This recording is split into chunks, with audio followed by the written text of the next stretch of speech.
envers les usagers. Ces institutions financières, ce sont les banques, les systèmes financiers décentralisés, c'est-à-dire la microfinance. C'est aussi les compagnies d'assurance et ce sont les services financiers de la Poste. Donc l'Observatoire est là pour veiller sur la qualité des services rendus. Et dans l'Observatoire, nous avons un dispositif de médiation que nous réunissons aujourd'hui, qui est là aussi pour agir, pour régler les différends qui peuvent naître entre les usagers et donc les institutions financières. Quels sont aujourd'hui les grands chantiers de l'Observatoire? Voilà, nous avons un très grand chantier parce que l'Observatoire pouvait intervenir dans les différends tant que ces différends n'étaient pas au niveau des tribunaux. Aujourd'hui, nous sommes en partenariat avec le ministère de la Justice dans le cadre du projet de gouvernance économique.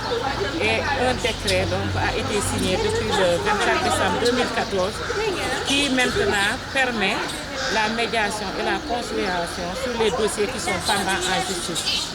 Et le ministère de la Justice donc, a fait de l'Observatoire un acteur clé dans ce dispositif qui vraiment augure d'un élargissement de notre champ d'intervention.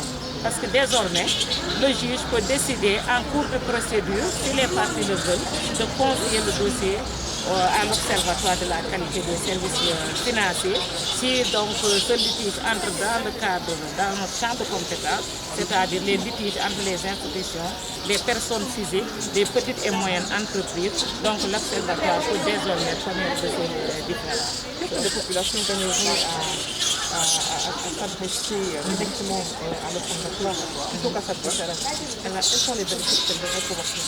Voilà, je pense qu'on en a largement parlé au niveau donc, de la rencontre d'aujourd'hui. Comme nous le savons, c'est des modes alternatifs, donc de règlement des différends, qui est de plus en plus utilisé partout dans le monde, parce qu'on a vu que vraiment les décisions de justice ont leurs limites.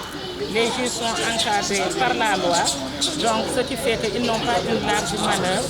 Et des fois, après une décision de justice, les relations sont rompues entre l'institution et ses usagers. La médiation, ce que les populations y gagnent, c'est que la médiation permet d'avoir une solution amiable. Les parties discutent entre elles, conviennent d'un accord et signent un protocole d'accord qui sera exécuté.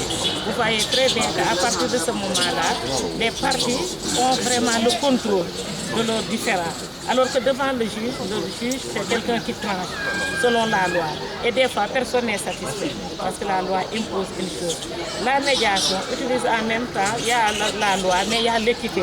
On essaie de trouver une solution amiable. Chacun va faire des concessions et ça permet vraiment de préserver les relations commerciales.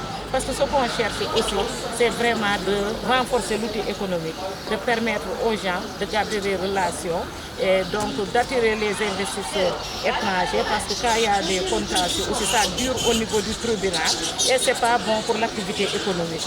Donc c'est pourquoi la médiation à tout point de vue est vraiment à l'avantage des populations.